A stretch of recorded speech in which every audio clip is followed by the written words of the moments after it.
بسم اللہ الرحمن الرحیم ان اللہ یحب التوابین ویحب المتطہرین صدق اللہ العظیم۔ شمع رسالت کے پروانوں، میرے پیارے آقا صلی اللہ علیہ وسلم کے پیارے دیوانوں، جس طرح سے میں پڑھا ہوں سب مل کر بلند آواز سے پڑھیں۔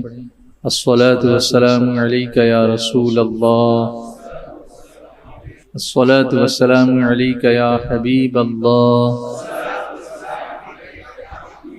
الصلاۃ والسلام علیک یا نبی اللہ، وعلی آلک واصحابک یا نور اللہ۔ اللہم صلی علی سیدنا و مولانا محمد فی اول کلامنا، اللہم صلی علی سیدنا و مولانا محمد فی اوسط کلامنا، اللہم صلی علی سیدنا و مولانا محمد فی آخر کلامنا۔ آج ماہ ربیع الاخر کی آخری شب ہے، کیونکہ آج چاند نظر نہیں آیا، تو کل 30 تاریخ ہوگی اور پھر کل پہلی شب ہوگی جمادی الاول کی۔ نئے چاند کی دعائیں ہم کو پڑھنی چاہیے۔ جب بھی نیا چاند نظر آئے تو اللہ کے رسول صلی اللہ علیہ وسلم دعا پڑھا کرتے تھے، اور اس کو اگر ہم ایک پیٹرن کے طور پہ دیکھیں تو جہاں کہیں بھی کوئی کیفیت چینج ہوئی ہے تو حضور نے اللہ کو یاد کیا ہے۔ جیسے نماز کو اگر ہم دیکھیں تو فجر کی نماز جو حضرت آدم علیہ السلام کی سنت ہے، اور کیسے سنت ہے وہ قرآن کریم میں آپ آبزرو کریں گے کہ جب بھی رات اور دن کا ذکر آیا ہے تو پہلے رات کا ذکر ہے، پھر دن کا ذکر ہے۔ یہ بھی ایک سوچنے کی اور غور کرنے کی بات ہے۔ ہم جب قرآن کریم کی تلاوت کرتے ہیں تو ہمیں اپنا مزاج بنانا چاہیے، اور علماء سے ان چیزوں کے بارے میں پوچھنا چاہیے، کیونکہ قرآن کریم میں اللہ تبارک و تعالیٰ نے یہ بھی ارشاد فرمایا ہے کہ فَاسْأَلُوا أَهْلَ الذِّكْرِ إِن كُنتُمْ لَا تَعْلَمُونَ، علم والوں سے پوچھو اگر تمہیں علم نہ ہو، اگر تمہیں معلوم نہ ہو۔ اسی لیے ہم ائمہ مجتہدین جو ہیں ان کی تقلید کرتے ہیں، اور انہوں نے قرآن و حدیث سے جو مسائل اخذ کیے ہیں اور استنباط کیا ہے، تو ہمیں صرف اتنا کرنا ہے کہ ان کو فالو کرنا ہے۔ ہر شخص کی یہ کیفیت نہیں ہوتی، اس کی علمی صلاحیت نہیں ہوتی کہ قرآن کریم سے وہ مسائل کو اخذ کر سکے یا حدیث پاک سے کر سکے۔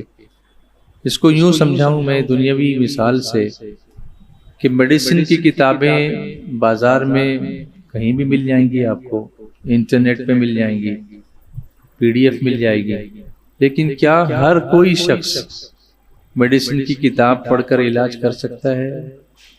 وہ نہیں کر سکتا، کیونکہ اس کے پاس وہ نیسیسری علم نہیں ہے کہ اس سے کچھ سمجھ کر کے علاج کر سکے۔ پڑھ تو سکتا ہے لیکن ٹریٹمنٹ نہیں کر سکتا۔ پھر اب اس کو جانا کہاں ہوگا؟ ڈاکٹر کے پاس جانا ہوگا۔ کبھی کبھی یہ ہوتا ہے کہ ایک ہی بیماری کے لیے دو الگ الگ پیشنٹس کو ڈاکٹر سیم دوا نہیں دیتے۔ اس کا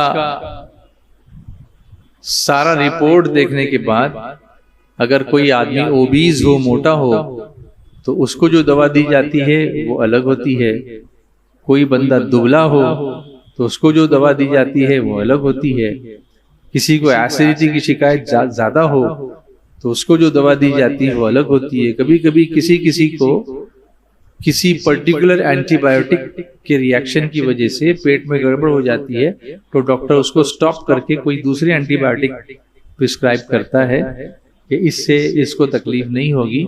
تو ہر انسان کی باڈی الگ ہے, ہر انسان کی باڈی کا فیزیولوجیکل ریئیکشن جو ہوتا ہے کیمیکلز کے ساتھ وہ الگ ہے, اس کا بایو ماس انڈیکس وہ الگ ہے, اس کی امیونٹی کی طاقت جو ہوتی ہے, جو قوت مدافعت جس کو کہتے ہیں, وہ الگ ہے. اور اس لیے ایک ہی دوا سے سب کو ٹریٹ نہیں کیا جا سکتا اگرچہ بیماری ایک ہی ہو. میں سمجھانے کے لیے عرض کر رہا ہوں. اسی طریقے سے اگر دینی مسائل میں دیکھا جائے تو ہر انسان کی کیپیسٹی نہیں ہوتی کہ وہ کتابوں سے بھی مسئلہ اخذ کر سکے, نکال سکے. یعنی قرآن شریف سے مسئلہ نکالنا یہ تو بہت بڑی بات ہے, حدیث شریف سے نکالنا یہ بھی بڑی بات ہے. جو مسائل نکالے گئے ہیں آلریڈی علماء نے محنت کر کے لکھ دیے ہیں, ان کو بھی پڑھ کے سمجھانا سب کے بس کی بات نہیں ہوتی. اس کے لیے بھی علم لینا پڑتا ہے کہ اب اس کو جو پڑھ کے سناؤں گا تو یہ کس کانٹیکس میں ہوگا. اچھا پھر یہ مسئلہ کس کے سامنے بیان کیا جائے اور کس کے سامنے بیان نہ کیا جائے, اس کے لیے بھی ایکسپیرینس لگتا ہے. ورنہ کہیں آپ کسی ایسا شخص ہو جو اس کا اہل نہ ہو, اس کے سامنے آپ وہ مسئلہ بیان کر دیں تو اس کا تو کچھ نہ کچھ اور ہی مطلب نکال کر کے اس کو بگاڑ کر دے گا. اس لیے علماء کے ساتھ ہونا ہمارے لیے بہت ضروری ہے. اور علماء انبیاء کے وارث ہیں. العلماء ورثۃ الانبیاء, یہ فرمایا, علماء انبیاء کے وارث ہیں. اس لیے یہ جو محفلیں ہوتی ہیں, ہم لوگ جو میں جیسے میرے جیسا ایک کم علم آدمی جب آپ کے سامنے بیان کرتا ہے تو کئی چیزوں کو ریفر کرتا ہے, میں کرتا ہوں, کئی کتابیں علماء سے پوچھ کر کے, پڑھ کر کے, اس کے بعد ان سے سمجھ کر کے آپ کے سامنے پیش کرنے کی کوشش کرتا ہوں تاکہ زیادہ سے زیادہ حد تک جو درست بات ہو وہ آپ تک پہنچا سکوں. تو جب قرآن پاک ہم پڑھتے ہیں تو علماء کی صحبت اختیار کرنی چاہیے, ان کی محفلوں میں بیٹھنا چاہیے. کیونکہ ایک حدیث پاک یہ بھی ہے کہ صبح کرو تو اس حال میں کرو کہ یا تو عالم بن جاؤ, اغدو عالما او متعلما او محبا او مستمعا. یا تو صبح کرو تو اس حال میں کرو کہ یا تو عالم بن جاؤ, یا طالب علم بن جاؤ, یا ان سے محبت کرنے والے بن جاؤ, یا ان کو سننے والے بن جاؤ. اور میرے آقا نے فرمایا اور پانچویں مت بننا ورنہ ہلاک ہو جاؤ. تو پانچواں کون ہوگا؟ جو نہ تو عالم ہوگا, نہ تو اسٹوڈنٹ ہوگا, نہ تو ان سے محبت کرنے والا ہوگا, اور نہ ہی ان کو سننے والا ہوگا, بیٹھتا ہی نہیں ہے کہیں. تو یہ پانچواں ہو گیا, اب ہلاکت ہو جائے گی. یہی حال ہمارا ہو رہا ہے. یوٹیوب ہر چیز کا جواب نہیں ہے, وہ ایک ایسا پلیٹ فارم ہے جہاں ہر چیز آپ کے سامنے پھینک دی گئی ہے. حلال بھی ہے, حرام بھی ہے, جائز بھی ہے, ناجائز بھی ہے, عقیدے کی خرابی بھی ہے. ایک عجیب سا پلیٹ فارم ہے, اور آپ یہ سمجھتے ہیں کہ یہ اچھا لگ رہا ہے تو اس کو بھی سنوں, یہ اچھا لگ رہا ہے تو اس کو بھی سنوں. اس میں بھی علماء سے پوچھنا چاہیے کہ کیا سنوں اور کیا نہیں سنوں. اس میں بھی احتیاط کرنی چاہیے. لوگ اس لیے کبھی کبھی کہتے ہیں کہ ہم اجتماع میں اس لیے نہیں آتے کہ ہم تو یوٹیوب پہ سب دیکھ لیتے ہیں. تو پھر یوٹیوب پہ عمرہ بھی کر لیا کریں, یوٹیوب پہ حج بھی کر لیا کریں. کیا جانے کی ضرورت ہے مکہ مکرمہ؟ اسی پہ دیکھ کر کے ہو گیا عمرہ نا. دیکھ لیا, کعبے کو دیکھ لیا, طواف دیکھ لیا تو ہو گیا عمرہ. تو دیکھنا اور ہے اور مجلس میں آ کے بیٹھنا یہ اور ہے. یہ وہ مجلس ہے کہ خود رسول کریم صلی اللہ علیہ وسلم ایک مرتبہ مسجد میں تشریف لائے تو وہاں دو گروپ صحابہ کے دو گروہ کچھ ایکٹیویٹیز کر رہے تھے. تو ایک گروہ جو تھا وہ اللہ کا ذکر کر رہا تھا, ذکر و فکر میں لگا ہوا تھا, اور ایک گروہ جو تھا وہ علم بانٹ رہا تھا، درس و تدریس میں لگا ہوا تھا۔ حضور صلی اللہ علیہ وسلم نے دونوں مجلسوں کی طرف نگاہ فرمائی، نگاہ رحمت فرمائی، اور کسی کو مایوس نہیں فرمایا، بلکہ فرمایا کلاہما خیر، دونوں محفلیں اچھی ہیں، دونوں محفلیں اچھی ہیں۔ لیکن پھر حضور صلی اللہ علیہ وسلم خود جا کر کے علم والی محفل میں تشریف فرما ہو گیا۔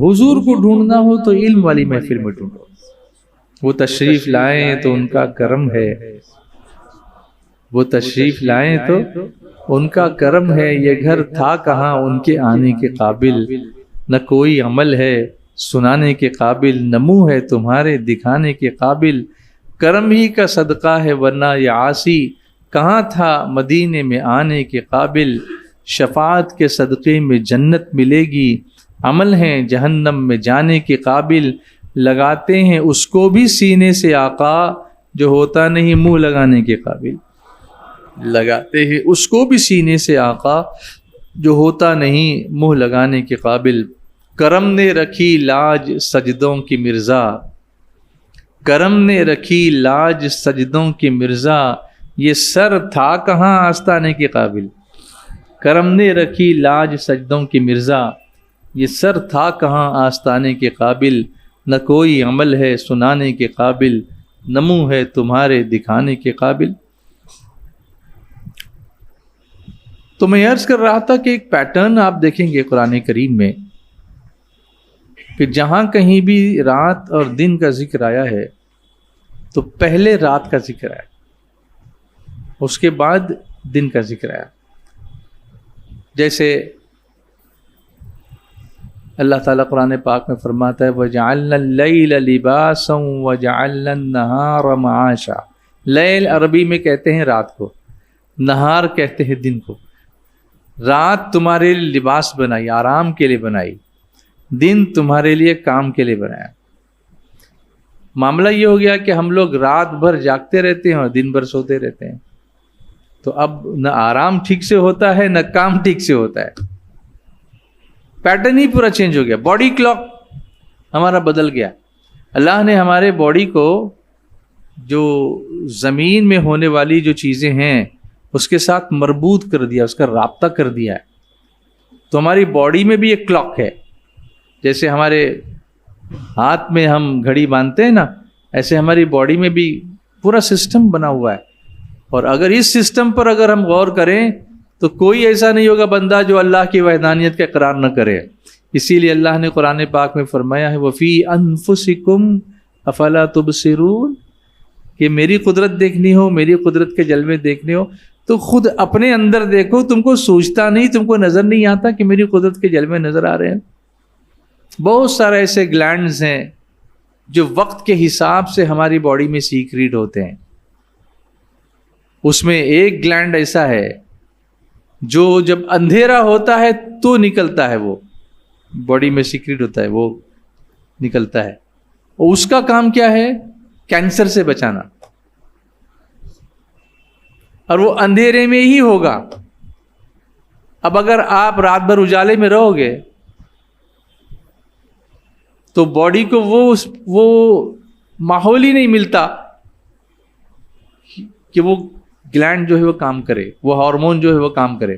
نتیجے میں آج اس کی اور بھی وجوہات ہیں، میں یہ ایک ہی وجہ نہیں بولتا، لیکن یہ ون آف دا ریزنز یہ ہے کہ وہ جو ہماری بدن میں دفاعی نظام اللہ نے اس نظام کے ساتھ اٹیچ کر دیا ہے، اس کو ہم ایکٹیویٹ ہی نہیں ہونے دیتے ہیں۔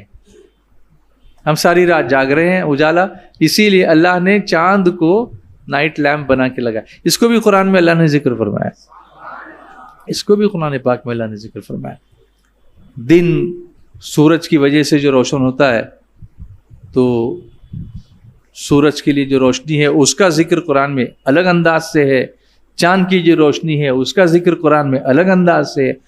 ایک ایک پیٹرن دیکھو کہ قرآن پاک کی بیان کی خوبصورتی کو، تو پھر فوراً زبان سے نکلنا ہی چاہیے اشہد ان لا الہ الا اللہ و اشہد ان محمدًا عبدہ و رسولہ۔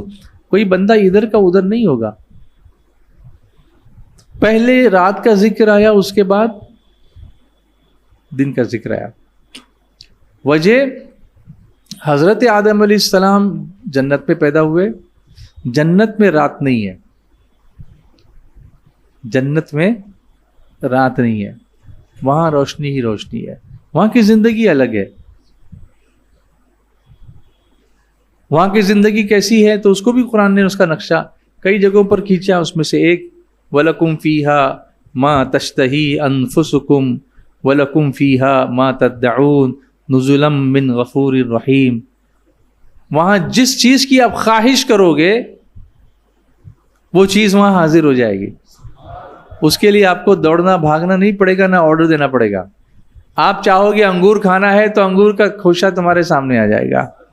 بازار سے جا کے لانا نہیں پڑے گا. وہاں کوئی بازار نہیں ہوگا, بلکہ وہاں کرم ہی کرم ہوگا. وہ جنت ہے. اسی سے ایک چیز اور میں آپ کو بتاؤں, دنیا میں کبھی کبھی ہماری خواہشیں جنت جیسی ہو جاتی ہیں اور اس لیے ہم ڈپریس ہو جاتے ہیں. ایک عالم کے پاس ایک نوجوان آیا میرے سامنے ہی, کہنے لگا حضرت کیا بتاؤں, بڑی پرابلم بھی زندگی گزر رہی ہے. اس پرابلم سے نکلتا ہوں تو یہ, اس پرابلم سے نکلتا ہوں تو وہ, اس تکلیف سے نکلتا ہوں تو وہ تکلیف, ادھر یہ ادھر وہ. تو سر سے لے کے پیر تک اس کو دیکھا اور فرمایا کیا چاہتے ہو تم؟ کہا میں چاہتا ہوں کہ اس زندگی میں مجھے کوئی تکلیف ہو ہی نہ. کہا میاں جنت دنیا میں چاہتے ہو؟ جدھر کوئی تکلیف ہو ہی نہ وہ جگہ صرف جنت ہے, اور یہاں دنیا صرف تکلیفوں کا نام ہے. دنیا کیا ہے؟ تکلیفوں کا نام ہے. آپ دیکھیں انسان کی برتھ جو ہوتی ہے, پیدائش, اس کو بھی تکلیف ہے, ماں کو بھی تکلیف ہے.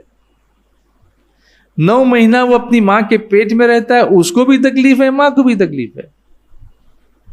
اس کے بعد وہ گروتھ اس کی ہوتی ہے, اس کو بھی تکلیف ہے. رات رات بھر بیچاری ماں سوتی نہیں ہے, کبھی دودھ پلا رہی ہے, کبھی جھولا جھلا رہی ہے, کبھی لوری سنا رہی ہے, کبھی نعت سنا رہی ہے. آج کل تو وہ نعت سنانا بندوں کے ہاتھ میں موبائل دے دیتے, چپ. اور اس کے بعد بولتے ہیں سر اس کی کاؤنسلنگ کرو, یہ موبائل چھوڑتا نہیں ہے. جناب آپ نے ہی تو دیا تھا اس کے ہاتھ میں, چھڑانے کے لیے میرے پاس لے کے آتے. تو دیا کیوں تھا آپ نے؟ آپ کو اللہ نے زبان دی تھی, حضور کی نعتیں سناتے, قرآن سناتے, تو پھر وہ بھی نعتیں سننے لگ جاتا. لیکن آج کل کا 1 سال کا بچہ بھی موبائل کے بغیر رہتا نہیں ہے. وجہ کیا ہے؟ ایڈکشن ہم نے لگایا. تو آدم علیہ السلام کہاں پیدا ہوئے؟ جواب دیجئے نا. جنت میں. جنت میں رات نہیں ہوتی. جب دنیا میں آئے تو رات تھی. آپ کی طبیعت میں ایک بے چینی سے پیدا ہوئی کہ اندھیرا کیسا, کچھ نظر نہیں آتا. تو اللہ کا ذکر کرنے لگے, اور جب صبح ہونے لگی اور اجالا پھیلنے لگا تو باغ اور ٹیلے اور پہاڑ اور ساری چیزیں نظر آنے لگیں. تو اللہ کا شکر ادا کیا کہ ہاں ابھی کچھ مجھے تسکین ہوئی ہے, کیونکہ حضرت حوا بھی کہیں دور اتاری گئی تھیں, وہ جدہ میں اتاری گئی تھیں, یہ انڈیا میں اتارے گئے تھے. تو دیکھا کہ یہ ساری چیزیں نظر آ رہی ہیں. تو اس وقت اللہ کا شکر ادا کرنے کے لیے حضرت آدم علیہ السلام نے 2 رکعت پڑھی. وہ ان کی ادا اللہ کو پسند آ گئی, اور اللہ تعالیٰ نے مسلمانوں پر فجر کی 2 رکعت فرض فرما دی. وہ کس کی سنت ہے؟ حضرت آدم علیہ السلام. میں سمجھانا یہ چاہتا تھا, بات وہاں سے نکلی تھی. اب دیکھیے یہ بھی سمجھ لیجئے کہ پہلے رات کا ذکر اسی لیے ہے کہ حضرت آدم کو پہلے کیا دکھائی گئی تھی؟ رات. اس کے بعد کیا دکھایا گیا؟ دن. تو اب قرآن کریم میں جب ان دونوں کا ذکر آتا ہے تو پہلے رات کا تذکرہ ہوتا ہے, اس کے بعد دن کا تذکرہ ہوتا ہے. جیسے الشمس ينبغي لها ان تدرك القمر ولا الليل سابق النهار وكل في فلك يسبحون. یہ سورہ یاسین کی آیت ہے. اس میں بھی ولا اللیل پہلے ہے اور سابق النہار یہ بعد میں ہے. تو پہلے کس کا ذکر آیا؟ لیل کا, رات کا. اس کے بعد کس کا ذکر آیا؟ دن کا ذکر آیا. ایک اور آیت ذہن میں آ رہی ہے, ان فی خلق السماوات والارض واختلاف اللیل والنہار لآیات لأولی الالباب. یہاں بھی کیا ہے؟ واختلاف اللیل والنہار. پہلے کس کا ذکر ہے؟ رات کا ذکر ہے, اس کے بعد دن کا ذکر ہے. اللہ کے بندو قرآن سے جڑو. It is amazing. میں اگر کبھی موقع ملا تو قرآن اور میتھمیٹکس پر بولوں گا انشاءاللہ. آپ حیرت میں پڑ جاؤ گے کہ جو فارمولے سائنسدانوں نے، میتھمیٹیشینس نے برسوں کی اور ہزاروں برسوں کی عرق ریزی کے بعد ڈپکٹ کیے ہیں، قرآن کریم اس کا بیس فراہم کرتا ہے. اس کی آیتوں کا تسلسل دیکھو، اس کا بیلنسنگ دیکھو، اس کی الگ الگ تاثیریں دیکھو. میتھ فیل ہے اس کے سامنے، سائنس فیل ہے اس کے سامنے. اسی لیے اللہ نے فرمایا وَنَزَّلْنَا عَلَيْكَ الْكِتَابَ تِبْيَانًا لِكُلِّ شَيْءٍ، اور ہم نے تم پر وہ کتاب نازل فرمائی جس میں ہر چیز کا روشن بیان ہے. کہیے نا، یہ خاموشی کہاں تک، لذت فریاد پیدا کر، زمیں پر تو ہو اور تیری صدا ہو آسمانوں میں. اچھا لگتا ہے جب آپ اللہ کا ذکر کرتے ہیں. میں کوئی میری بات پر سبحان اللہ کہنے کے لیے آپ کو انسپائر نہیں کرتا، اللہ کے ذکر کی عادت بنانے کے لیے آپ کو ابھارتا رہتا ہوں اور کہتا ہوں بولتے رہو. اللہ سب کو سلامت رکھے ماشاءاللہ. تو پیٹرن آپ دیکھیں گے، صبح ہوئی ہے، حالانکہ ٹاپک میں نے توبہ کا دیا ہے، آج توبہ کرو، میں آتا ہوں اس پر. مولانا افضل برکاتی صاحب پہلے ہی توبہ پر کچھ بول کے گئے ہیں، تو میں نے سوچا میں تھوڑا سا یہاں پر چینج کر دوں اس کو، ورنہ پھر وہ مونوٹونس ہو جائے گا. اس لیے کچھ چیزیں یہاں پر میں نے آپ کے سامنے فی البدی پیش کی ہیں. صبح ہو رہی ہے تو اندھیرا جاتا ہے اور اجالا آ رہا ہے. صبح طیبہ میں ہوئی، بڑھتا ہے باڑا نور کا، صدقہ لینے نور کا آیا ہے تارا. نور کا میں گدا تو بادشاہ، بردے پیالہ نور کا، نور دن دونا تیرا دے دال صدقہ. نور کا تیری نسل پاک میں ہے بچہ بچہ نور کا، تو ہے عین نور تیرا سب گھرانہ. تو صبح ہو رہی ہے، نور کا سما بن رہا ہے، صبح ہو رہی ہے. اب نماز پڑھو، یہاں چینج آیا نا، اب نماز پڑھو، اللہ کا ذکر کرو، اللہ کو یاد کرو. جہاں چینج آئے گا اللہ کو یاد کرو. بچہ پیدا ہوا، ماں کے پیٹ میں سانس الگ لے رہا تھا، ہوا نہیں تھی اندر. یہ بھی اللہ کی قدرت ہے کہ یہاں ناک دے رکھی ہے ہم کو، مگر ماں کے پیٹ میں اس ناک کا کچھ کام ہی نہیں ہے، کیونکہ اس میں تو وہ جو فلوئڈ ہوتا ہے نا، وہ جو لکوڈ ہوتا ہے، اس میں بچہ تیر رہا ہوتا ہے. اب یہ آیت قرآن پاک کی آتی ہے وَجَعَلْنَا مِنَ الْمَاءِ كُلَّ شَيْءٍ حَيٍّ. اللہ تعالیٰ فرماتا ہے کہ ہم نے پانی سے ہر چیز کو زندگی بخشی. تو ماں کے پیٹ میں بھی پانی میں ہی تیرتے ہیں، وہاں مٹی نہیں ہوتی. ماں کے پیٹ میں کیا ہوتا ہے؟ پانی. کیونکہ جب پیدائش ہونے والی ہوتی بچے کی تو پہلے وہی پانی نکلتا ہے، وہ پوٹلی ہوتی ہے پانی کی، وہ پہلے پھوٹتی ہے. اس سے عورتوں کو اندازہ ہو جاتا ہے کہ اب ولادت بچے کی ہونے والی ہے، تو وہ پھر اس کی تیاری کرتی ہیں کہ اس کی تو یہ سٹیج آ گیا ہے، اس کے بچے کی ولادت ہوگی. یہ ساری علامتیں ہیں. وہ پانی جو اس کو آکسیجن فراہم کرتا ہے.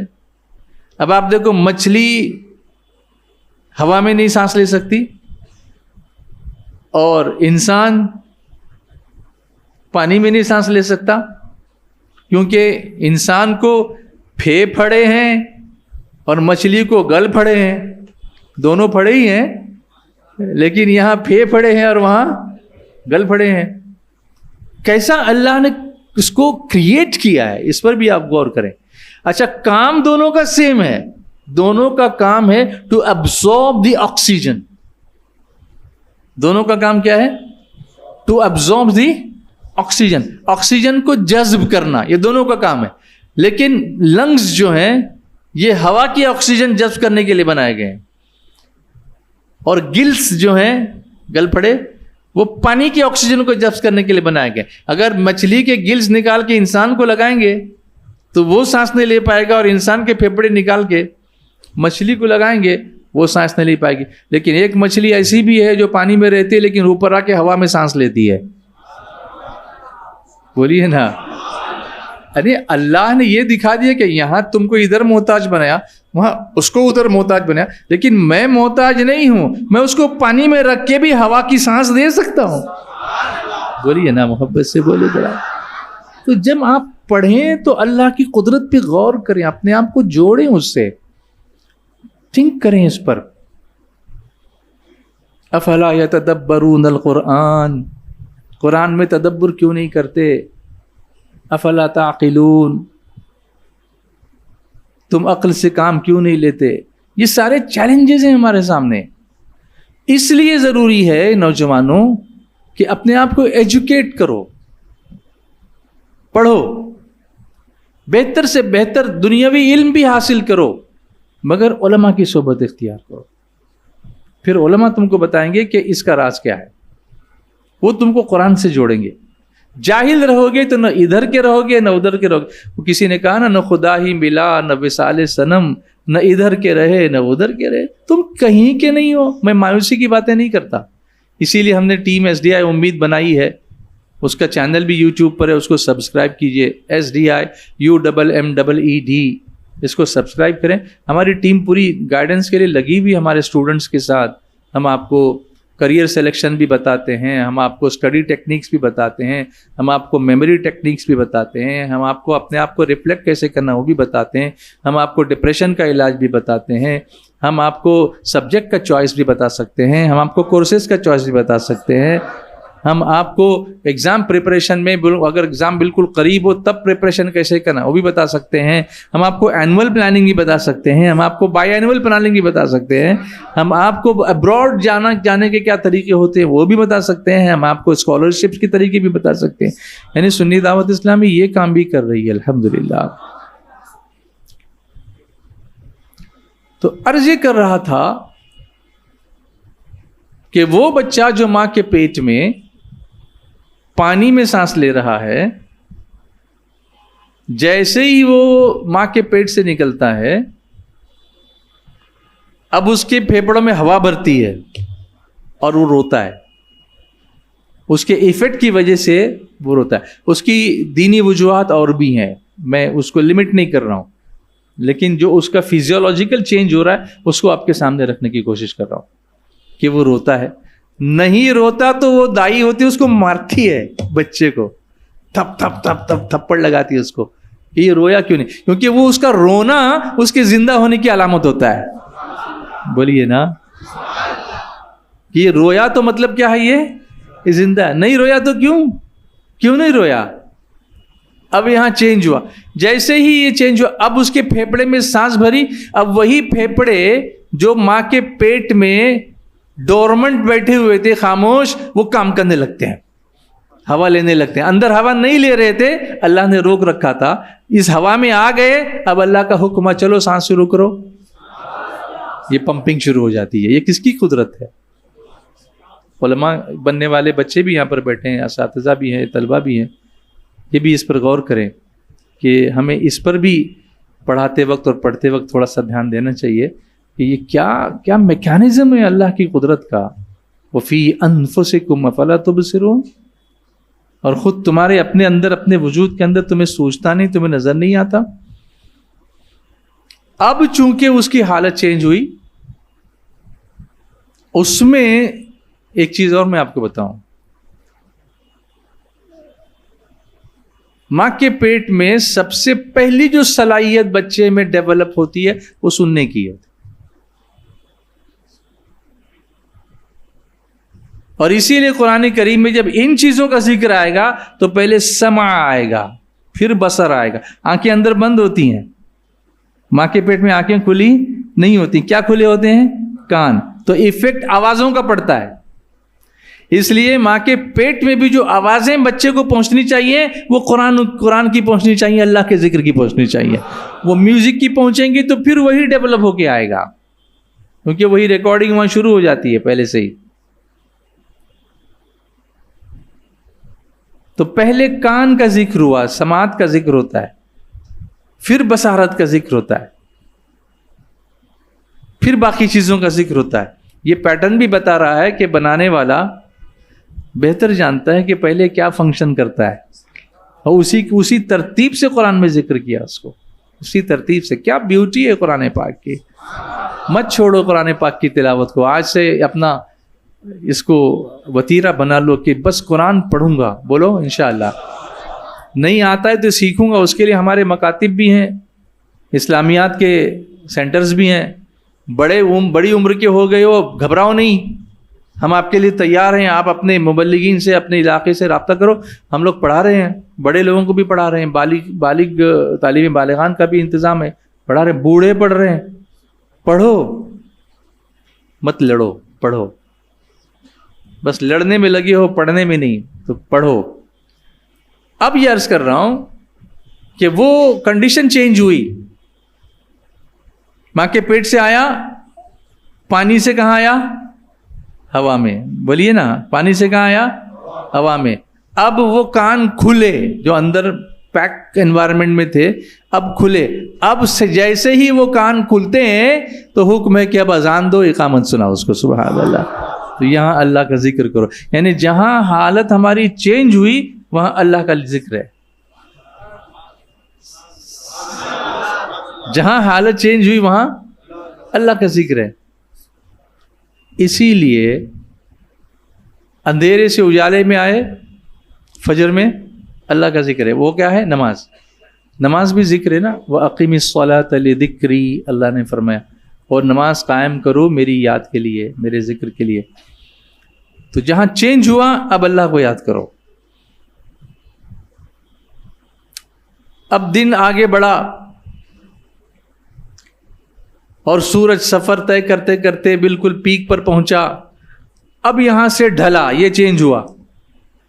ادھر اٹھا تو چینج ہوا، طلوع ہوا تو یہاں نماز ہے. ادھر ڈھلا تھوڑا سا، یہاں نماز ہے، کیونکہ یہاں پھر سے حالت چینج ہو گئی. بولیے محبت سے ذرا، تڑپ کے، اچھی طرح. اب اس کو سمجھو، اس لاجک کو، کہ یہ اوقات جو مقرر کیے گئے ہیں. فسبحان اللہ حین تمسون وحین تظہرون وَلَهُ الْحَمْدُ فِي السَّمَاوَاتِ وَالْأَرْضِ وَعَشِيًّا وَحِينَ تُظْهِرُونَ يُخْرِجُ الْحَيَّ مِنَ الْمَيِّتِ وَيُخْرِجُ الْمَيِّتَ مِنَ الْحَيِّ وَيُحْيِي الْأَرْضَ بَعْدَ مَوْتِهَا وَكَذَلِكَ تُخْرَجُونَ. یہ آیتیں پڑھی آپ سورۃ الروم کی. اللہ اکبر. اس میں ان نمازوں کا ذکر ہے جو ہم 5 وقت میں پڑھ رہے ہیں. ان 5 نمازوں کا ذکر اس میں، ان آیتوں میں.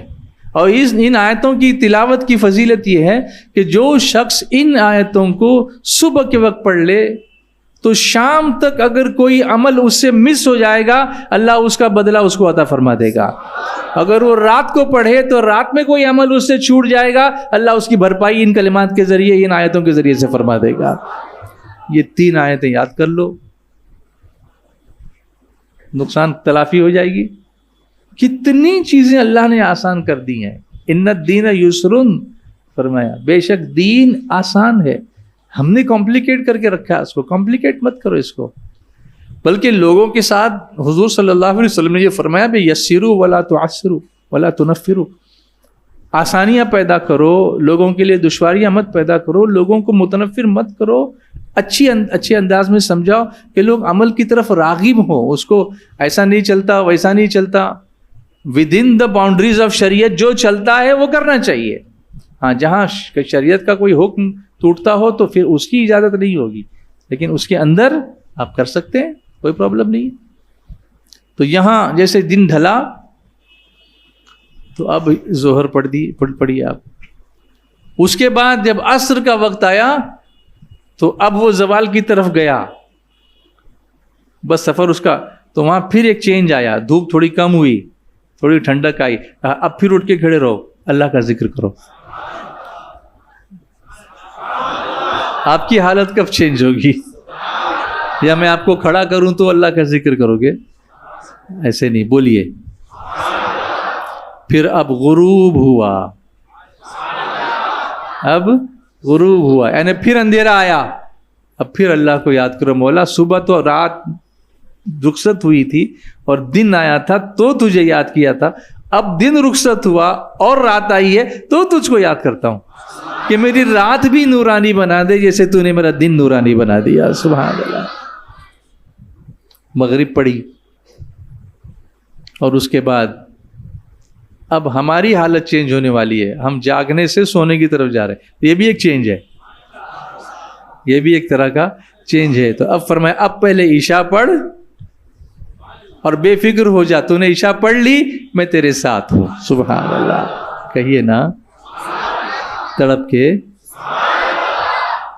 تو جس طرح سے بھوک لگنے پر ہم کو بے چینی ہوتی ہے کہ ہماری بھوک کیسے مٹے گی, کھانا کب آئے گا, کھانے کی خوشبو سے منہ میں پانی آ جاتا ہے, ایسے ہی وقت ہونے پر نماز کی بھوک لگنی چاہیے کہ میری نماز کب ہوگی, میری نماز کب ہوگی. اذان کی آواز سے دل میں محبت رسول کا دریا بہنا شروع ہو جانا چاہیے.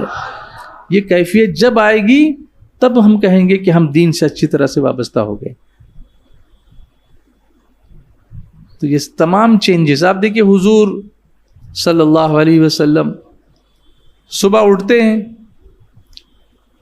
تو حالت چینج ہوئی. الحمدللہ الذی احیانا بعد ما اماتنا والیہ النشور. یہ حالت بدلی ہے نا, تو حضور نے دعا کر لی ہے.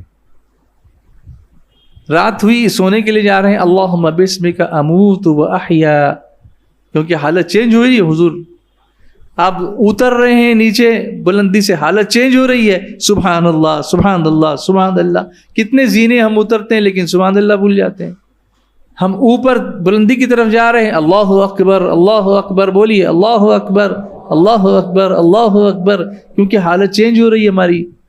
اللہ اکبر, یہ ہماری نس نس میں بالکل سرایت کر جانا چاہیے, ایک دم پینیٹریٹ کرنا چاہیے کہ ایک ایک ادا مصطفیٰ کی ادا ہونی چاہیے. سبحان اللہ. اگر کوئی اپنا بھلا چاہتا ہے, اگر کوئی اپنا,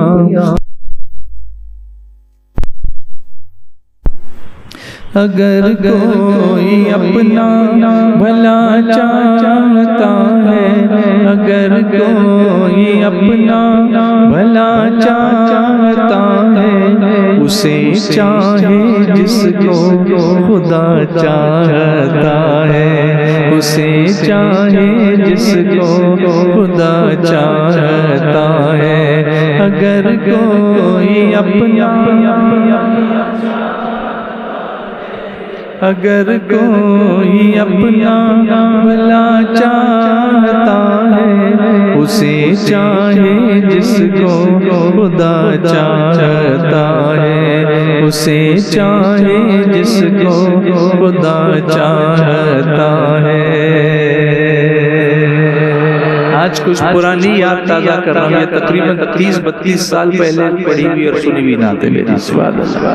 32 years ago وہ ہم لوگ سمپل نعتیں پڑھتے تھے. آج کل تو پتہ نہیں, اللہ اس میں بھی ہمیں اپنے آپ کو چینج کرنے کی توفیق دے کہ نعت خوانی کی جو روح ہے نا اس کو ہم سمجھیں کہ دل حضور سے لگا ہوا ہو. باقی سب دنیا کو دکھانے کے لیے ہو, ایسا نہ ہو, بلکہ لو حضور سے لگی ہوئی ہو اور دل کی گہرائی سے نکلے ہوئے الفاظ ہوں, سمپل ہو, سادگی ہو, اس میں روحانیت ہو, تو وہ محفل نعت کہلاتی ہے نا.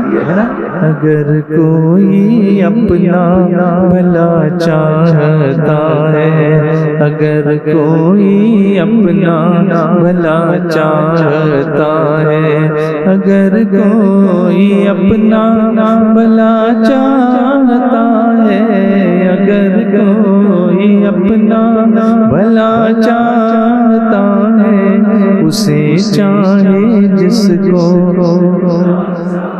میرا ساتھ دیجیے, اسے چاہے جس کو خدا چاہتا ہے. خدا کی رضا مصطفیٰ چاہتے ہیں, خدا کی رضا مصطفیٰ چاہتے ہیں, خدا مصطفیٰ کی رضا چاہتا ہے, خدا مصطفیٰ کی رضا چاہتا ہے, خدا کی رضا, خدا کی رضا مصطفیٰ چاہتے ہیں، خدا مصطفیٰ کی رضا چاہتا ہے، خدا مصطفیٰ کی رضا چاہتا ہے۔ تو تسلیم کر لے انہیں دین و ایمان، تو تسلیم کر لے انہیں دین و ایمان۔ اللہ کی سرتاب قدم شان ہے یہ انسان، یہ انسان وہ انسان ہے یہ۔ قرآن تو ایمان بتاتا ہے انہیں، اور ایمان یہ کہتا ہے میری جان ہے یہ۔ تو تسلیم کر لے انہیں دین و ایمان، تو تسلیم کر لے انہیں دین و ایمان۔ اگر خیر روزے جزا چاہتا ہے، اگر خیر روزے جزا چاہتا ہے، درود ان پہ بھیجو، سلام ان پہ بھیجو، درود ان پہ بھیجو، درود ان پہ بھیجو، سلام ان پہ بھیجو۔ یہی مومنوں سے خدا چاہتا ہے، یہی مومنوں سے خدا چاہتا ہے۔ پھر سے پڑھیے، درود ان پہ بھیجو، سلام ان پہ بھیجو، درود ان پہ بھیجو، سلام ان پہ بھیجو۔ یہی مومنوں سے خدا چاہتا ہے، یہی مومنوں سے خدا چاہتا ہے۔ ثنا خواں بنایا، ثنا گو بنایا، ثنا خواں بنایا، ثنا گو بنایا، ثنا خواں بنایا، مدینے بلایا، مدینے بلا کر ثنا گو بنایا، ثنا خواں بنایا، مدینے بلایا، مدینے بلا کر ثنا گو بنایا۔ سعید ان سے تو اور کیا چاہتا ہے، سعید ان سے تو اور کیا چاہتا ہے۔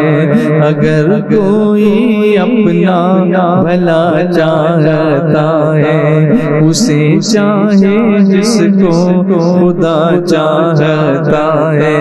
خدا کی رضا مصطفیٰ چاہتے ہیں،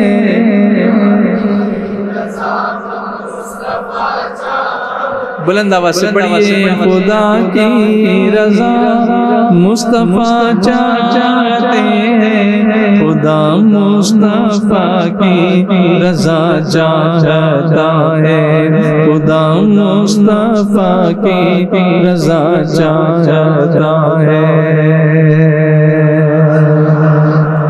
اب مجھے بتائیے، سمپل نعت تھی نا، ایک دم سمپل تھی لیکن دل پہ لگ رہی تھی نا۔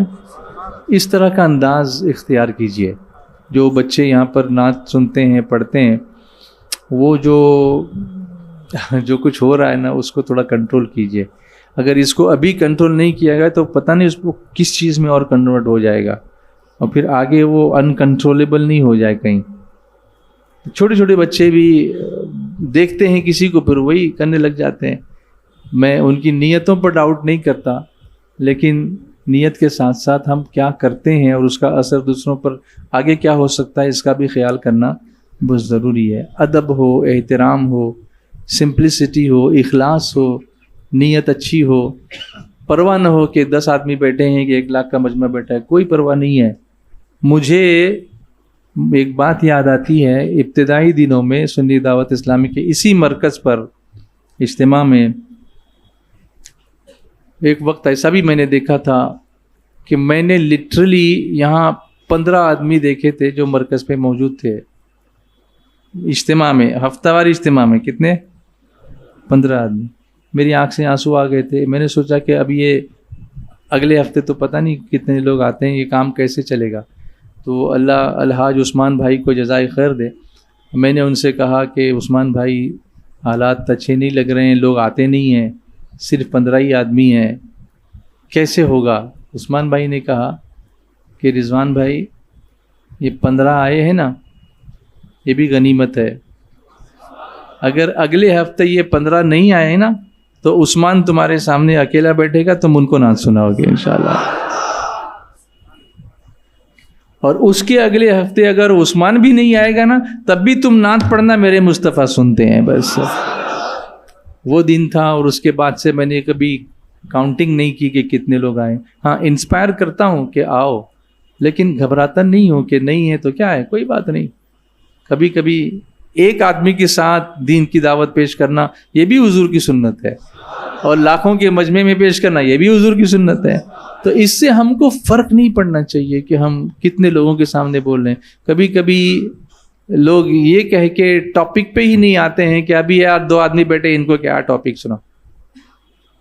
ایک ٹیچر کو میں نے دیکھا تھا, کلاس میں بچے ایبسینٹ تھے تو ٹیچر بیٹھے ہوئے تھے. میں نے کہا سر آپ پڑھاتے نہیں ہیں کیوں, کیا بات ہے؟ تو کہا سر کیا بتاؤں, 50 بچوں کی کلاس ہے, 25 ایبسینٹ, اب کیا پڑھاؤں. میں نے کہا یہ 25 کا قصور کیا ہے, ان کو پڑھاؤ.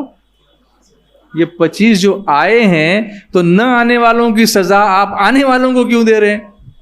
جو آئے ہیں ان کو تو پڑھاؤ, ان کا قصور تو نہیں ہے نا, تو ان کو تو پڑھاؤ. جو نہیں آئے ان کے بارے میں بعد میں دیکھا جائے گا.